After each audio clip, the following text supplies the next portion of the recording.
"I wish I had a little Jew in me," Theodore Roosevelt once mused to a friend. Mere wishing would indeed mark the limits of Roosevelt's claim to Jewish ancestry. Not a drop of Jewish blood coursed through his veins. If anything, he was the ultimate insider of the Protestant elite that had long dominated American life. His father descended from a wealthy family whose eminence in Manhattan dated back generations. His mother was a Southern belle from Georgia, whose lineage included a delegate to the Continental Congress. Theodore lived a life consistent with his patrician pedigree, enrolling at Harvard, serving as a military officer, and seizing the grandest prize of all, the Oval Office.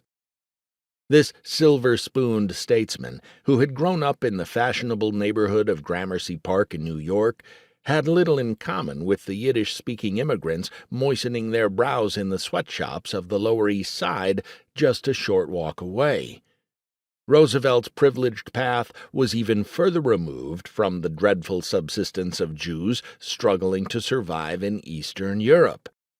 And yet, for all the differences between Roosevelt and embattled Jews on both sides of the Atlantic, their causes became pivotal to his presidency.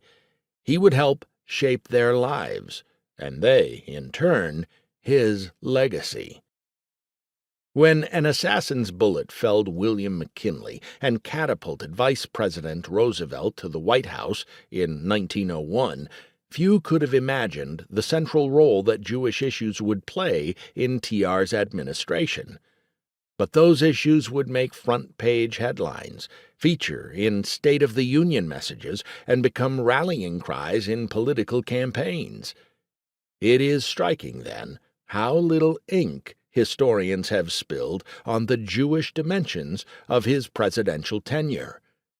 Many excellent volumes do comprehensively cover other aspects of Roosevelt's statecraft, yet his Jewish affairs, diplomatic and domestic, have never before received book-length treatment. This study offers the first, surfacing numerous historical sources that were previously unexplored in the vast canon of Roosevelt scholarship.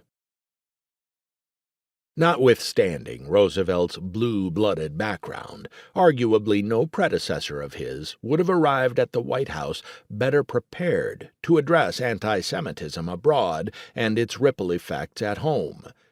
He served as New York's enterprising police commissioner in the mid-1890s, becoming a conspicuous presence on the Lower East Side.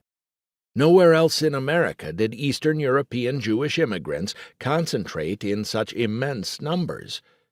To New Yorkers, it was simply the East Side.